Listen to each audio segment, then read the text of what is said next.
A very good morning and a warm welcome to one and all present over here, teachers. Thank you so much for joining on another Super Sunday workshop. And this time we are getting into competency-based assessments.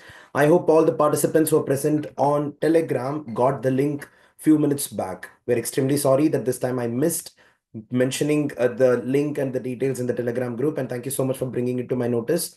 I hope you got the link and you're joining one by one. I'm very sorry about it. So this particular Sunday, which we're going to get into the 98th Super Sunday workshop, and this time we're going to talk about the topic on competency-based education.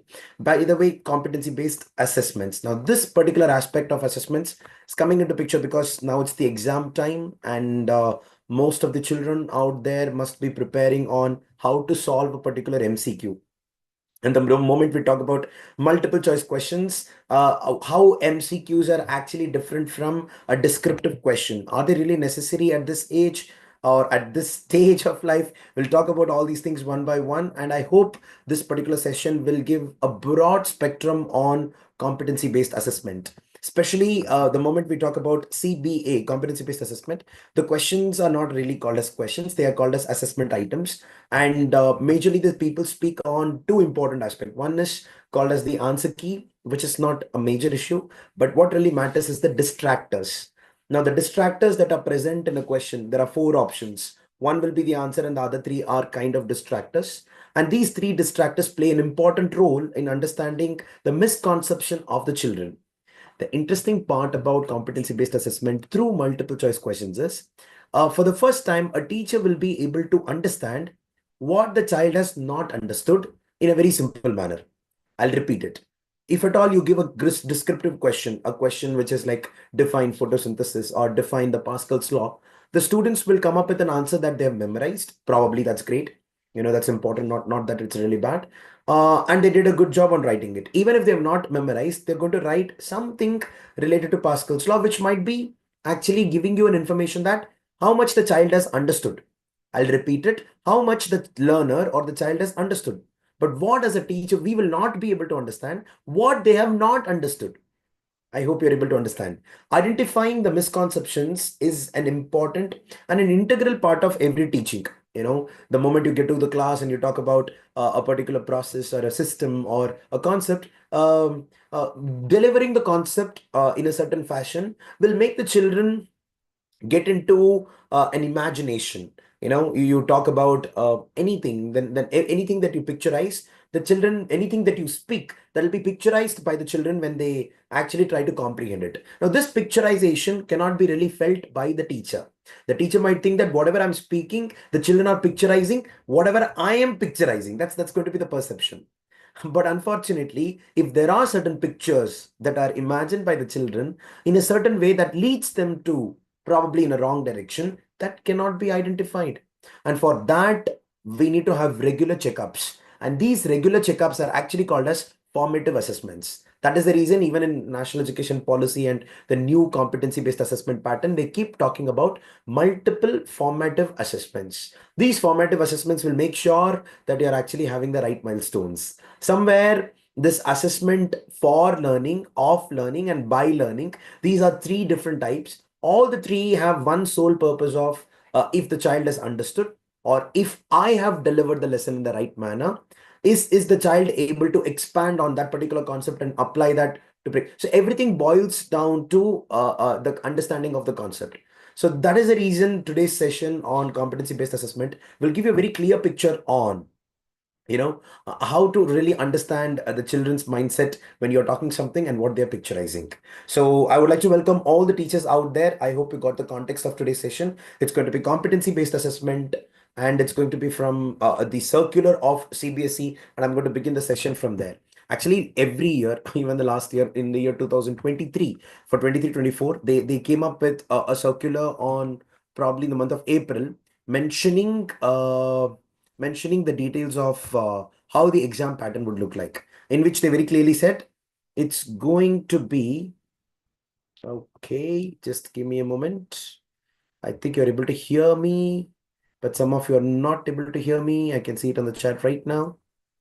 My voice will become comparatively better in a few seconds.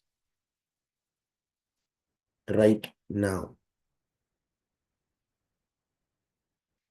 Give me a minute, teachers. I need to. Okay, it's taken care.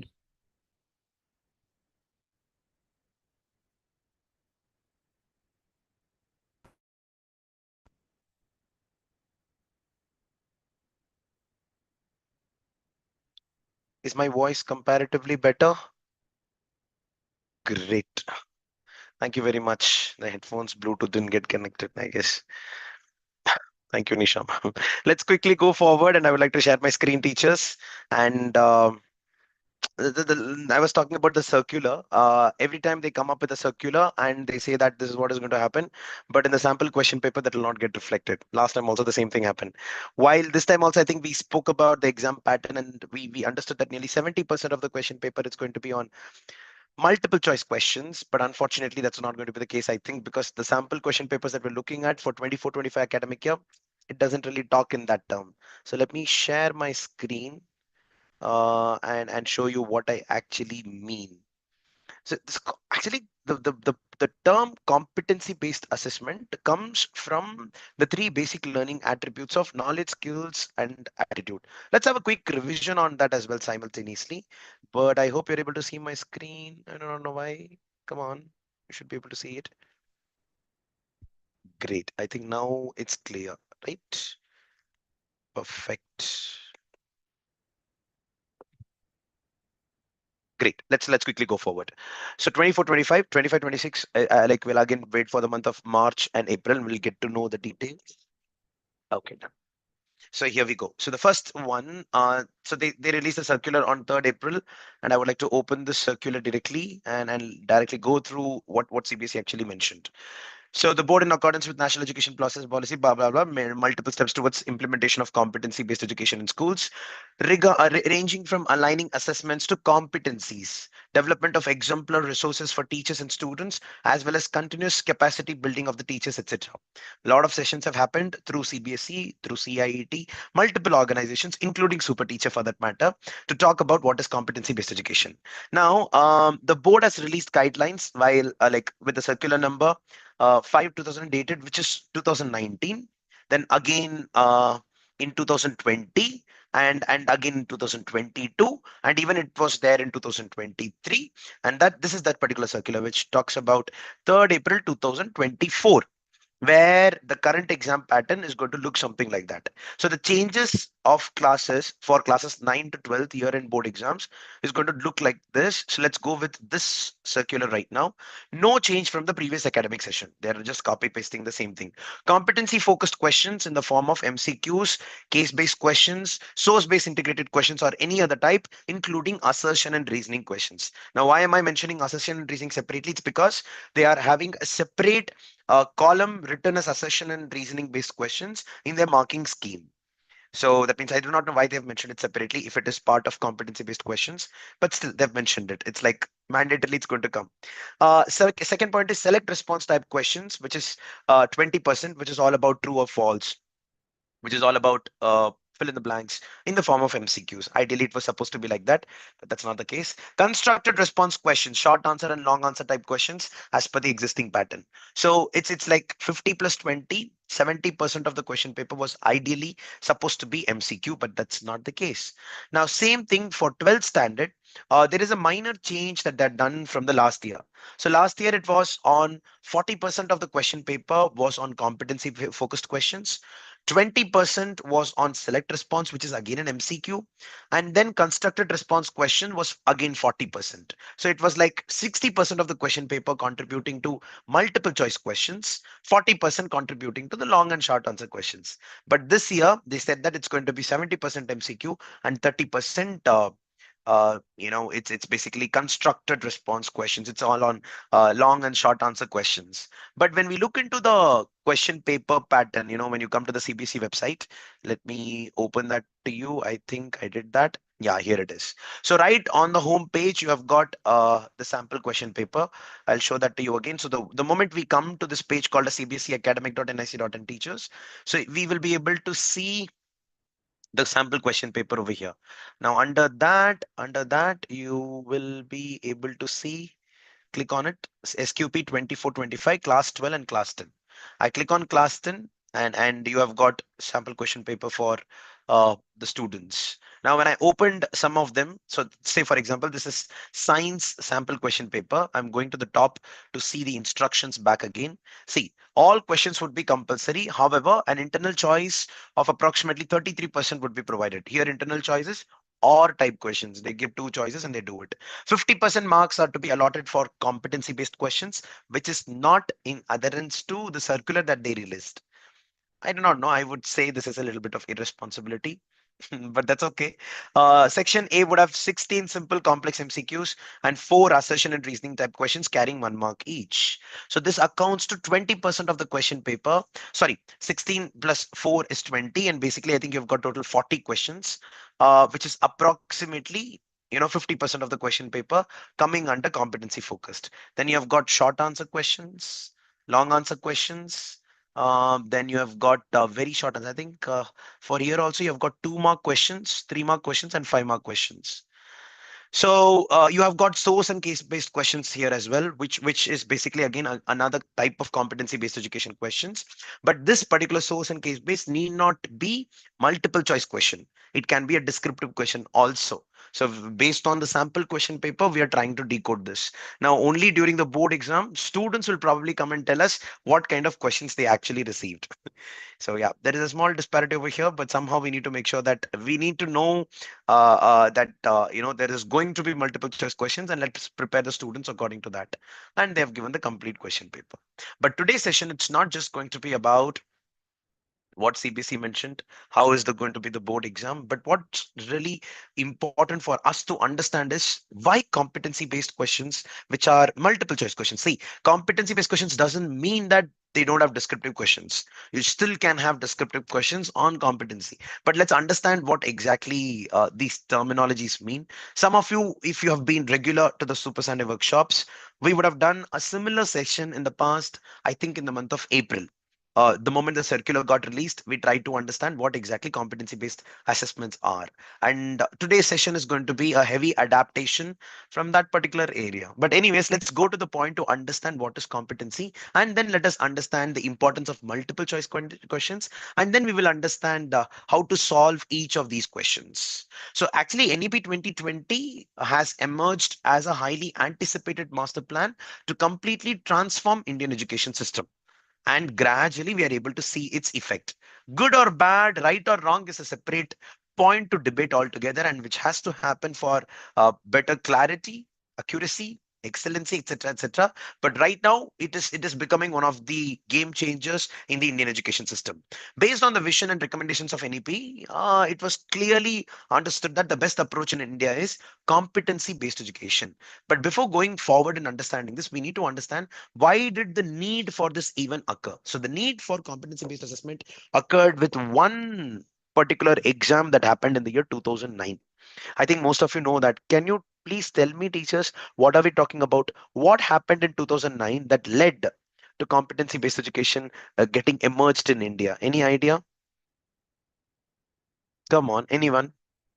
Exactly, you're right. You're right. So in 2009-10 academic year, an exam was conducted by a body called as OECD, Organization for Economic Cooperation and Development. They conducted an exam called as PISA, and PISA test was actually called as Program for International Students Assessment. And they checked the students of 15-year-olds, basically the 10th standard students, and the questions were all on aptitudes and attitudes of the children. It was on knowledge, and it was also on the skill. Indirectly, I'm saying that these were competency based questions, completely in reference to what is real life application of it. Unfortunately, out of 73 or 72 countries, I'm not sure about it, which participated, India actually secured a rank that kind of startled, I would say, stunned, I would say, surprised and shocked that India secured such a bad rank. It was one rank just before the last rank. It's like the second last. So I think it was 72 or 71. And this particular rank actually gave altogether a different outlook about Indian education system. We did produce great leaders out there. We did produce great, I would say, authors and educationists out there through our education system. However, the numbers that came out were really comparatively way lesser from ratio perspective. Hence, it was understood that India definitely requires a change. people like UK NARIC, British Council, Alpha Plus, they all came back, including Cambridge, and they started researching on what exactly happened in India. And during this research, they clearly understood that India is more focused on rote learning even now, which was 2009, 10, 11, 12 scenario. They said that India should focus on competency-based education, and that's how the emergence happened. So the need got created. The need got created when the PISA exam actually gave the results out. So from that time, there was revolution on national education policy, and suddenly today we have a lot of new things. Now let me share my screen and show you that in the form of a presentation. And there are videos based on that, and we're not going to get into that today, at least. But I would share the link of the same video to you.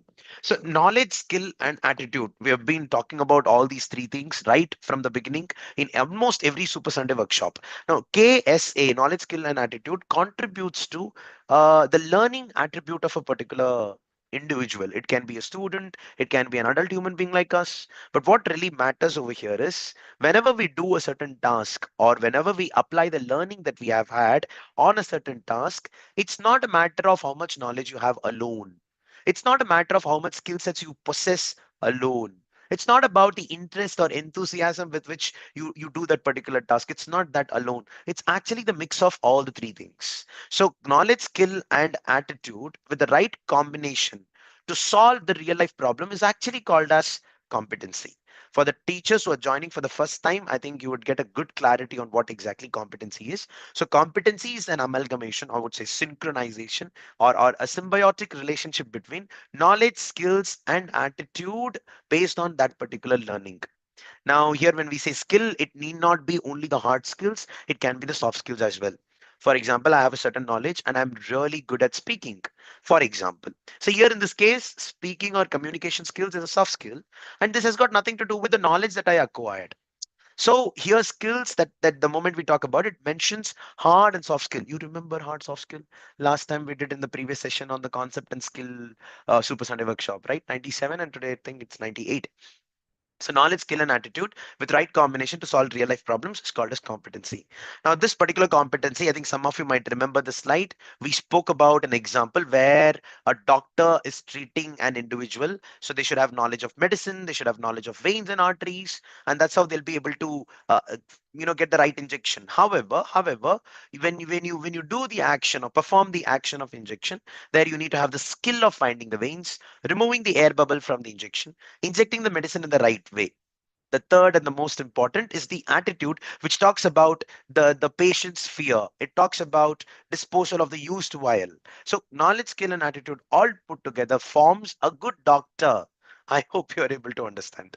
So this is with respect to what exactly competency means. So all these things were actually written by CBSE in collaboration with British Council, UK NARIC, conducted a rigorous study of Indian education system, then Alpha Plus and Cambridge, and then we got this PDF. So this particular PDF is the PDF which talks about a suggested assessment framework for science, basically CBSE, max, English, social, science, all the subjects came into picture, and they started talking about how a good assessment paper should look like.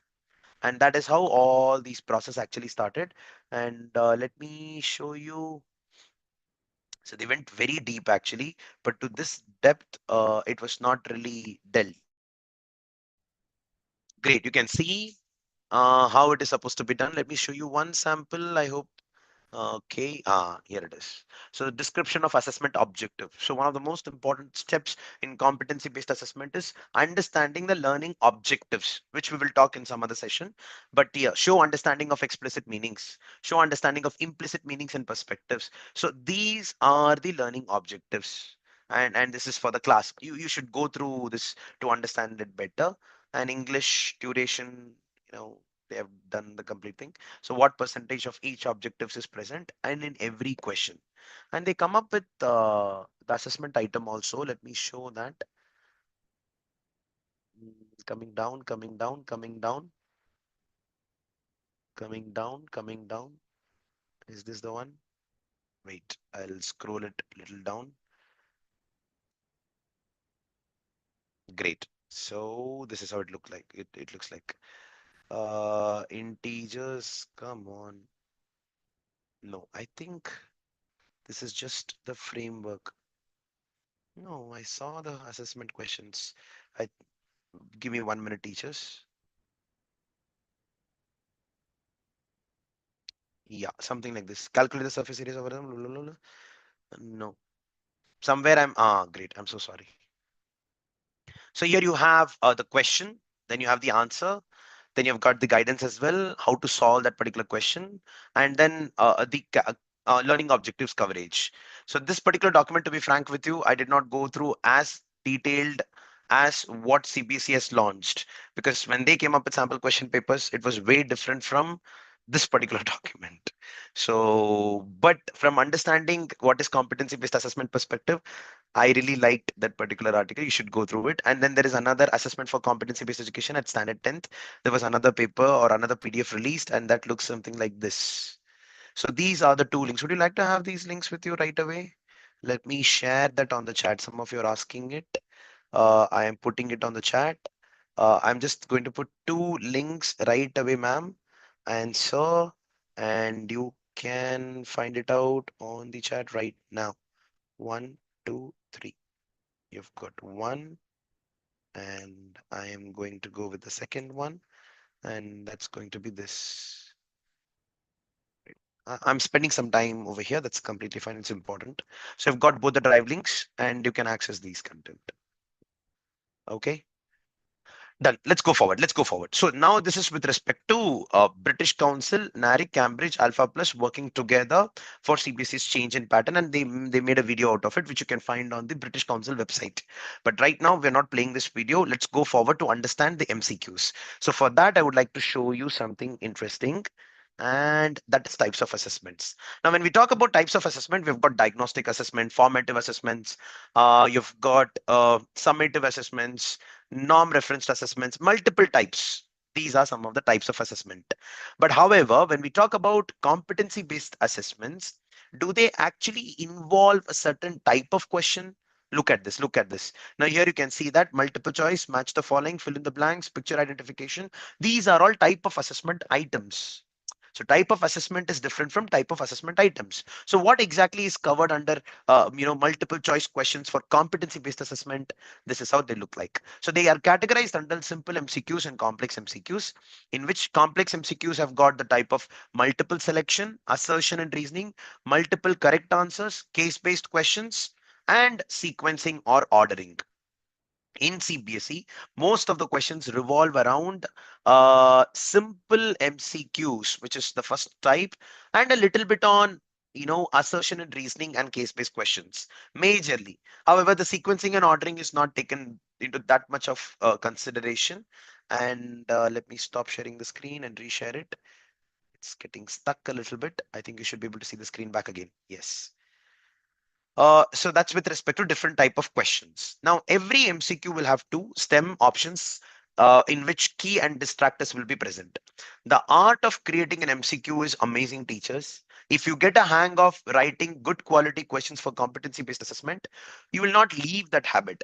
You will try to actually keep writing the questions. It's very, very interesting to draft or frame competency-based assessment questions.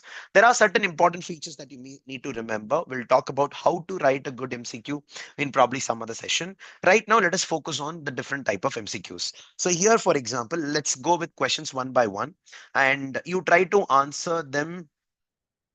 Sure, ma'am. You should try to answer them with respect to the questions present is over here. So Rahul is waiting at the railway crossing on a hot summer day. Real life application, you're able to understand that. He notices that railway tracks look slightly bent. Curious, he asks his father why this happens. So there is a scenario described over here. This itself is as if the child is going and standing in a railway station probably and imagining this situation. We spoke about picturization, right? It's very important for competency. What could be the most logical explanation of this observation? The train wheels adjust to the tracks automatically. The heat causes the metal tracks to expand. The tracks absorbed moisture and swelled. The ground beneath the tracks has shifted slightly. Come on, put it on the chat if you can answer this question. Okay, many people say B, many people say B. Okay, can't it be? Okay, A. The ground beneath the tracks has shifted slightly. No, that doesn't work. No, due to heat. Okay, the tracks absorb moisture and swelled. Could be. The train wheels adjust to the tracks automatically anyways, so we do not bother about it. Anything like that. Okay, so now my important point over here is this is a simple MCQ where there is a question and there are four options, and interestingly there is an image as well over here. So the point is it's not uh simple from terms of questions cognitive difficulty. It's actually difficult. Here also, I'm pretty sure like multiple people are getting confused with A, B, C, D, and majorly I think A and B. C and D, you're kind of confident that that's not the right answer, and you'll be surprised actually. Metals expand due to heat. So why does it happen actually? So if metals are expanding due to heat, then train should not come over there, right? I'll tell you the right answer. So this is how the four options are present in a simple MCQ. A question, four options, and you give the right answer. It's structure-wise simple, but not really simple in terms of cognitive abilities. So here everybody who said the right answer to B, A, C, D are wrong. B is the correct answer. The heat causes the metal tracks to expand. Yeah, and those tracks are not really used at that particular moment, or else there is a solution where two railway tracks have a small gap actually. So every track will have a small gap which can be filled up during the expansion, and it's a deliberate attempt. And the moment train actually just goes over that particular gap, there is a sound produced as well. So to that extent, the metal tracks actually work. And the point over here is when we talk about competency based assessment, it is very difficult for us to actually comprehend the right answer. We might find the distractors also to be equally right. That is the reason these are competency questions. Let's go back so that the train doesn't get relayed. Exactly. So that the expansion happens. This question I think you might know very well. In which of the following circles the shaded part represents 3 by 7? Come on. This is again, so it's not really about the right answer. It's about the explanation for the wrong answer. How about that? Come on, tell me the right answer. A, you can see B, C, D. In which of the following circles the shaded part represents 3 by 7? Some people say C, some people say B, some people say C again. Nobody's with A? Okay, okay. So there's a slight confusion over here again, right? Okay. So everybody who said the answer to be A, B, D are wrong. C is the correct answer. Yeah. Now, it's not about a teacher's job to tell what is the right answer.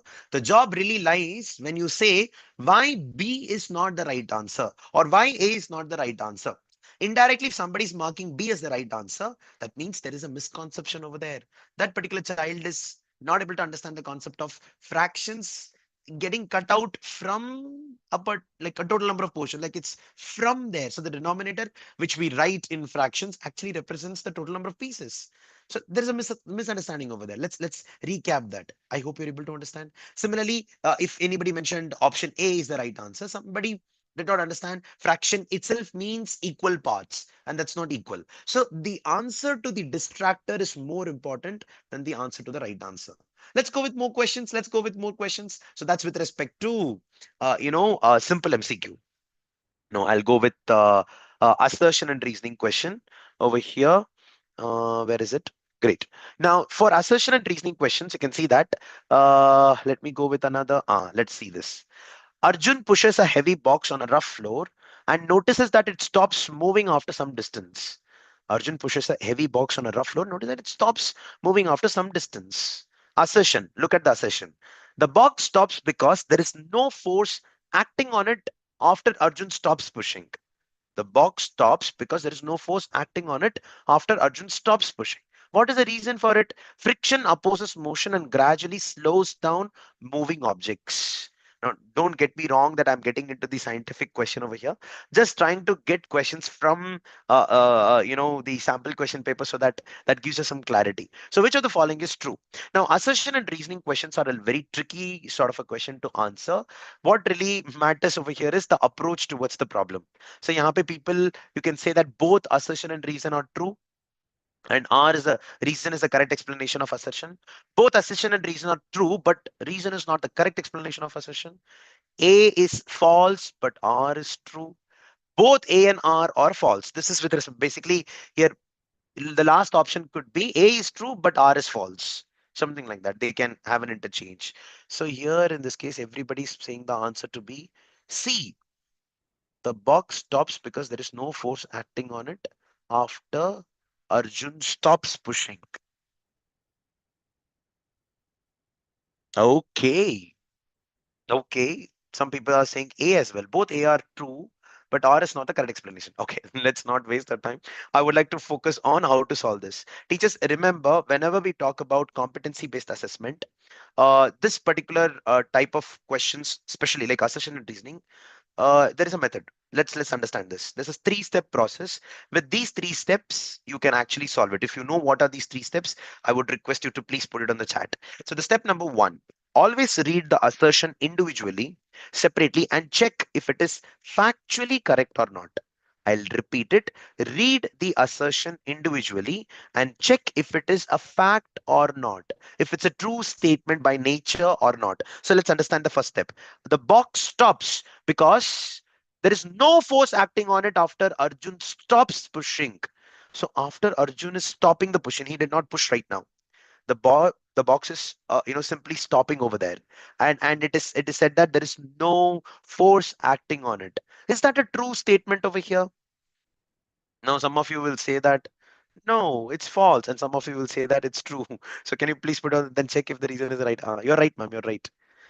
So the box stops because it's the reason. You look at the reason. The reason is there is no force acting on it after Arjun stops pushing. Okay, okay. So anyway, oh, now you're changing the answer.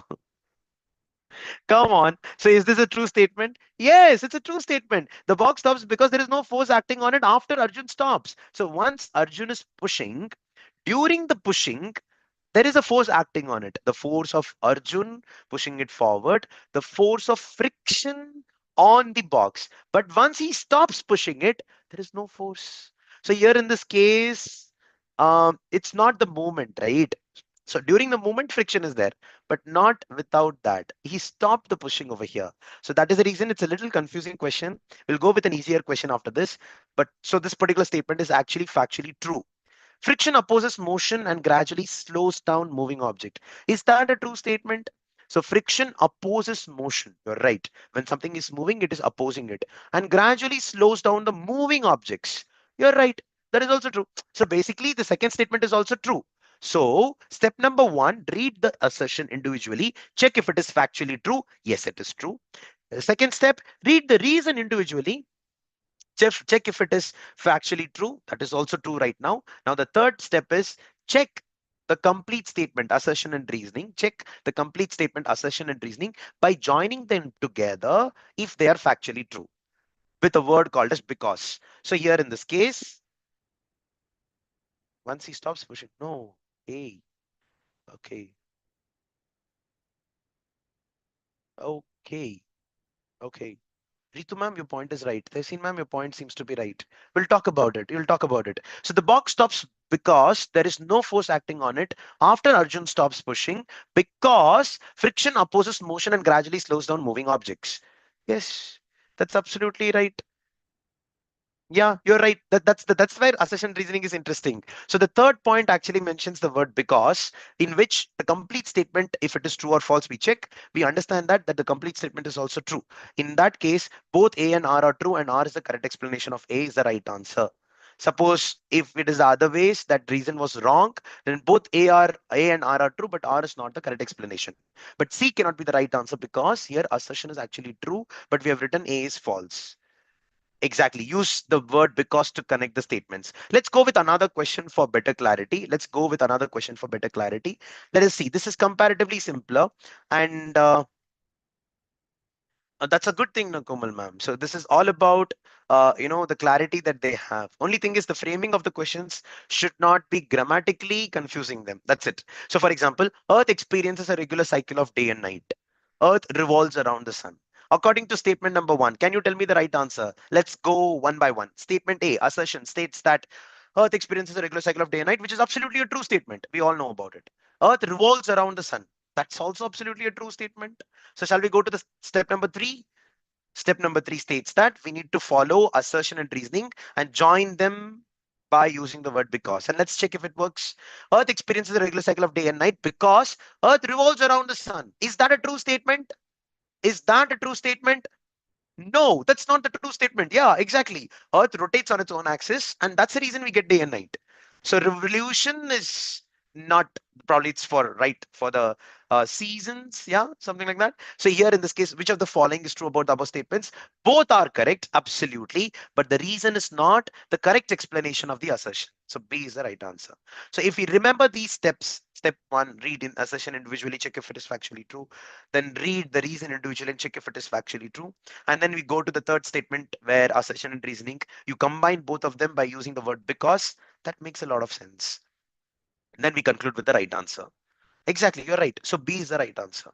I think now you're getting slightly a grip on, So actually, each and every topic that we're talking about over here is completely with respect to comprehension.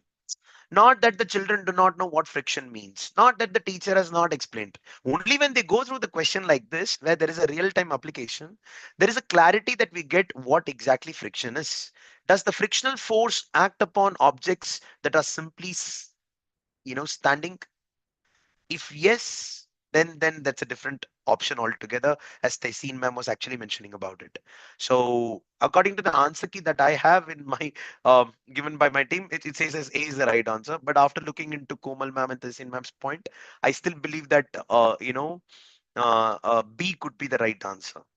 B could be the right answer. Okay, let's go forward. Yes, Uma ma'am, that's the answer key that I have over here for this question on friction. Anyways, let's go forward with the next type of questions. Acha, B, typo error. Okay, that's interesting. Is sequencing and ordering question. I think some of you would remember this question. I'm keeping it same. Observe the four connected incidents mentioned below and tell me which of the following is the logical or order of this sequence. So low crop yield, unexpected drought, price of food grains rises, low supply of grains. Okay, anyone out there? Which of the following is the logical order of this incidence? Okay, C. People are going with C as the right answer. Okay, Ritu ma'am, Bharati ma'am, Sudhir sir. Oh, somebody saying A is the right answer. Okay, okay. Will Z Banda. Okay, I would request you to please write the alphabet of the right answer. A is the right answer. C is the right answer. Okay, come on. This cannot be wrong.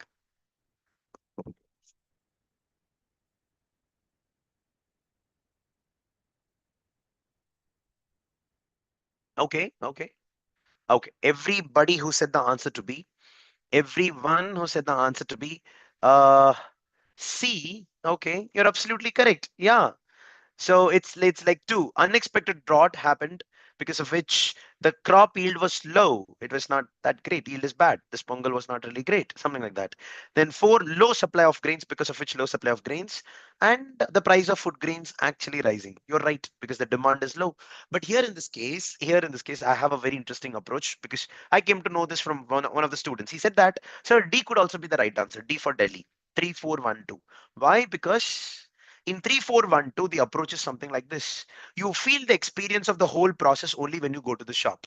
So when you go to the shop, the shopkeeper says that, today 70 rupees rice a kg is 150 rupees. Then you ask the question, what happened? Why are you charging such a high number? Then he's like, price of food grains have risen because the supply was less this time. Then you go on, you say that, why was the supply less? The shopkeeper is like, Ari, this time the crop was not really good. The yield was very bad. So that is because of that. Why was the crop yield bad? This time there was no rain. It was all drought out there. So it could be the other ways as well.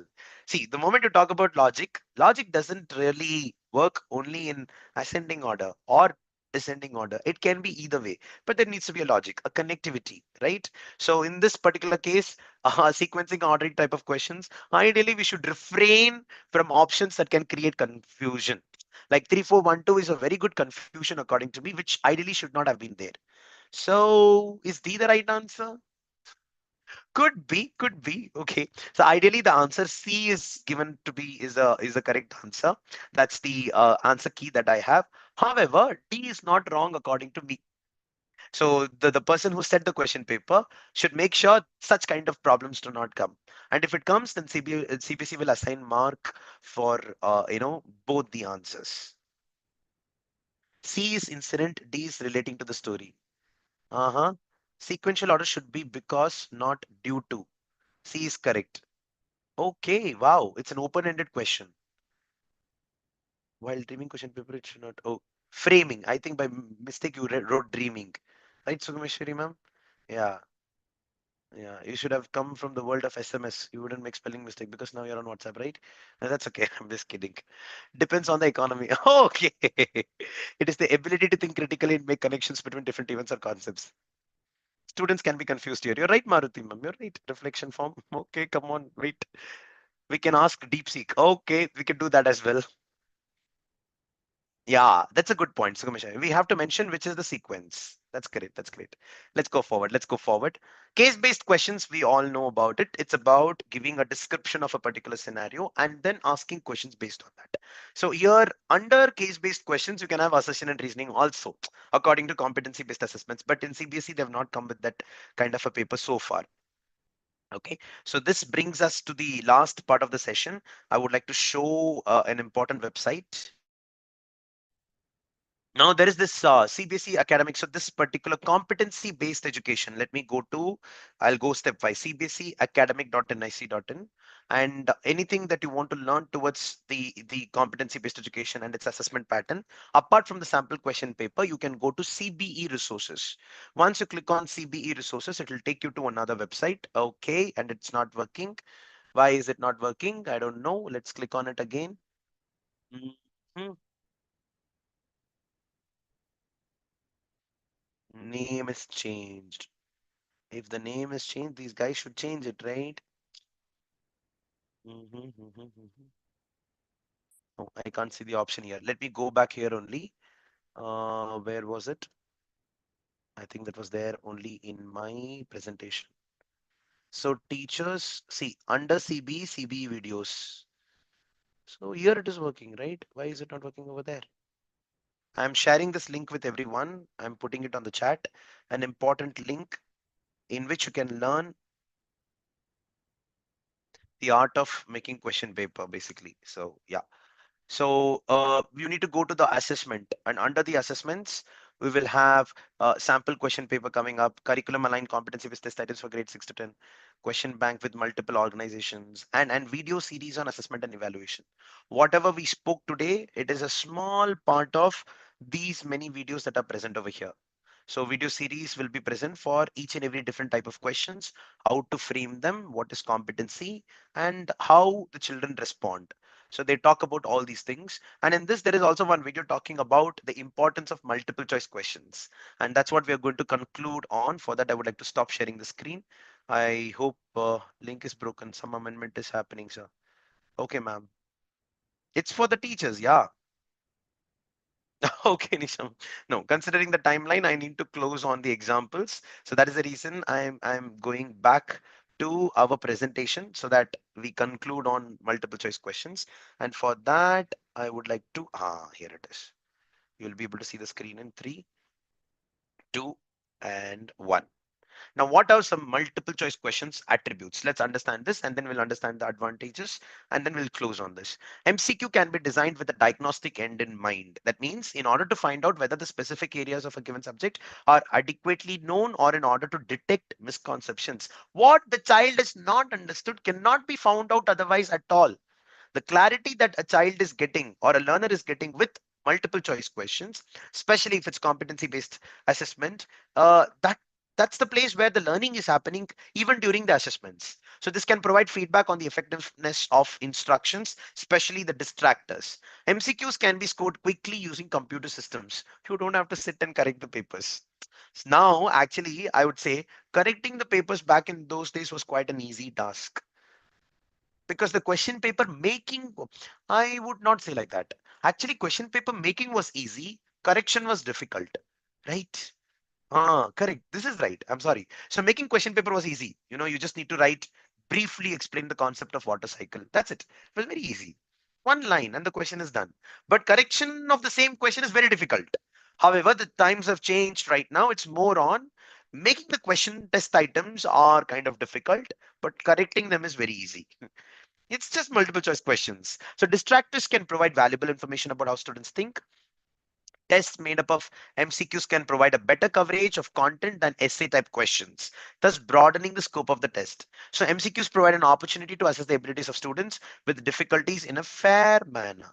Now, you might think, how come fair if it is multiple choice questions? So, there's an interesting study on it which says that multiple choice questions are kind of more reliable than an essay questions, considering the number of questions. So it's like you cannot have 10 questions and say that the child is really good. If you have 20 questions, the difficulty index also increases. So I'll share the difficulty index. Do I have it here?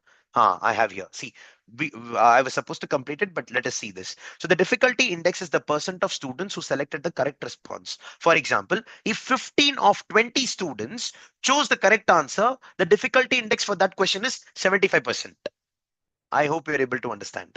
The average paper difficulty should be aimed at 45% to 55%, and the and item difficulty can vary from 20% to 80% based on this particular calculation. And this is what is done even at CBSE.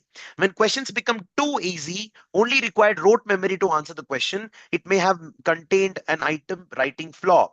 That means question setting itself is it's a flaw or a problem. So when questions become too difficult, if the material was covered adequately in the class, is the question written clearly or is it somewhat ambiguous so students are not certain what the instructor is really asking? How similar are the distractors to the correct answers? If all the options perform 25%, then guessing may be involved. See, that I hope you're able to understand. If all options perform 25%, then guessing may be involved. So how come the students write something like this? So we'll be understanding this in the form of certain examples in our next session, where we are going to talk about how to write or frame an ideal multiple choice questions. This is board exam season, and that's the reason we are testing or giving exposure to questions and patterns. I would request all the teachers out there, if you have your sons and daughters who are there in 7th, 8th, 9th onwards, you could actually wait a minute, I hope. Yeah, I would request you to please participate in the session. Yeah, in the next as well. So here in this case, MCQs can be set at different cognitive abilities, such as the student's abilities to analyze phenomena, higher order thinking, apply principles, comprehend concepts, discriminate between fact and opinion, interpret cause and effect relationship, interpret charts and graphs, judge the relevance of information, make inferences from given data, solve problems. Reliability, well written multiple choice test items compare favorably with other test items in the issue of reliability. They are less susceptible to guessing than are true false test items and therefore capable of producing more reliable scores. So we'll talk about this particular extension of how multiple choice questions can be actually drafted with more examples and more misconception that will be cleared in further sessions. So the next session is going to continue on competency based assessment, probably like part 2 from framing perspectives. What are good questions and what are bad questions? So that brings me to the end of the session today, teachers. Thank you so much for joining this particular workshop. Absolutely, Lina ma'am. Absolutely, absolutely. The presentation, if you want, just okay, let me share it right away to you. So I would like to share the presentation. Uh, Share, and I'm sharing the link right away, teachers. Right? You can get the presentations of all the sessions. Yeah, it really go like a lot of effort goes in this, but I think that's okay. That is the reason the efforts go, right?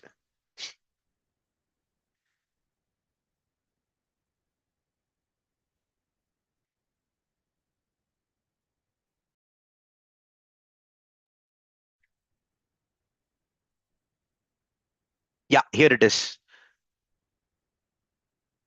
Yeah, you should do the mandatory, Maruti ma'am. Reflection form is mandatory for you to get the certificate. Jagjit sir, thank you so much. Reflection form is the attendance certificate. Thank you, Lata ma'am. For the teachers who are looking at the competency-based assessment for the first time, you will definitely learn a lot. And some of you, it would be more like, I remember 75% of this content. We have done this multiple times. Uh, oh, that's fantastic, Bharati ma'am. Okay. Competency-based workbook is a very good idea. Yeah. I was really good, like happy to see some of the teachers at Nagarjuna this time. Thank you so much for the warm welcome out there. Brunda ma'am, Bharati ma'am. Thank you, Saleha ma'am. Thank you so much. Mahananda sir, thank you. Thank you so much. I hope you got some clarity on competency-based assessment. Okay. So, anyways, thank you so much, teachers. Great interacting with one and all. I'm going to talk about competency-based assessments on framing question papers. Um, One important point that I really would like to tell you is, teachers, the learning process of any individual is heavily influenced by the right questions. It is never about you open the book and you start learning. Questions provide reason for us to learn a particular topic. Questions provide directions for us to learn the right thing or go in the right way. The more questions are asked for self or to others, whatever is the objective, the better is the clarity on what we are actually going to learn. Every time we get confused in our life on what to do next, that itself is a question on what to do next, right? So it's not about random things. So I really believe that knowledge, skills, and attitude, while they form the core aspect of any learning attribute, all the three aspect of knowledge, skill, and attitude is governed by the right questions. So it's not about the answers, it's always about the questions. And if these questions are so precious in nature, why waste it with a question like define photosynthesis? You understood, right? So I would request everybody and urge everybody to get into the process of questioning. Try to create some really good questions by your own on a paper. Let that not be bracketed under any particular format. It's called as competency-based questions. It's called as a riddle. It's called as a jigsaw puzzle. No, do something on the paper where there is a question mark at the end and let somebody answer it. It can be anything, and that will process will lead us to an area where you get clarity on questioning, and then you will realize whatever you've been doing actually falls under one of the question types in future. So rather than learning it like what are different question types available, let me draft questions according to that. How about we do the reverse engineering of let's do something and try to fit in what this particular question actually mean. That gives a broad spectrum to learning. Yeah, anyways, I'm giving too much of gyan right now. I should stop it over here. Next session is again on Sunday, 10 a.m. to 11 a.m. Super Sunday workshop. Next will be the 99th session. I'm really excited to go to the 100th session. I'm thankful to all the people who have been regularly participating teachers. So that brings me to the end of today's Super Sunday workshop. I'll come back again and meet you in the next Super Sunday workshop with again another interesting topic on competency-based assessments.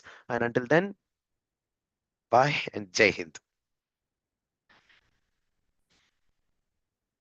Thank you, Deva Manogari. Thank you so much. Good. If you fill the form, there are some questions. I hope you got the questions. Make sure you score above 7. Right. Thank you, Nisha ma'am. Thank you so much. I'll aspire to do a good session every Sunday. Do mention if one of the Sundays doesn't really go well. Great, Sakshi ma'am. Thank you so much. Lovely. Okay. Okay. Today's reflection form has got an answer issue. My team members are mentioning that on the chat right now. Why is it happening? Let me check that one by one.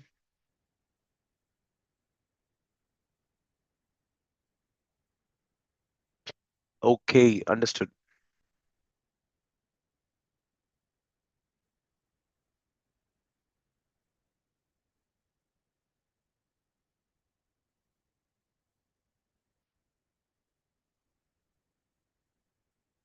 Ma'am, it is getting corrected.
There are some really tricky questions this time, teachers. I would really want you to. Why the question paper is so tough today?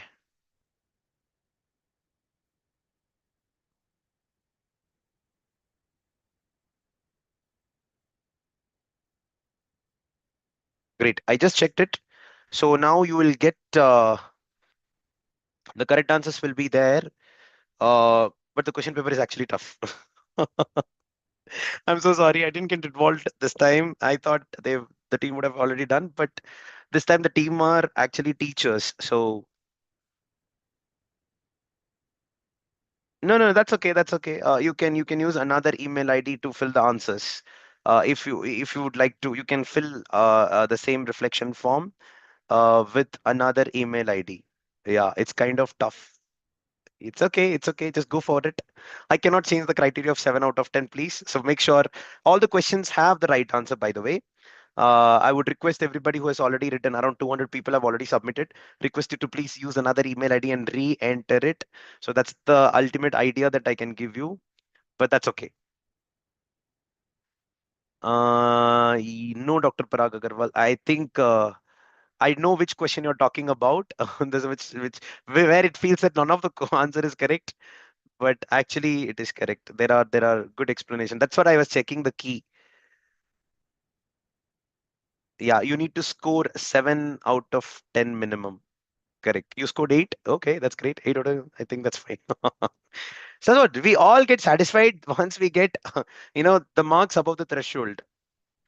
Yeah. I mean, how can you not be worried about your colleagues?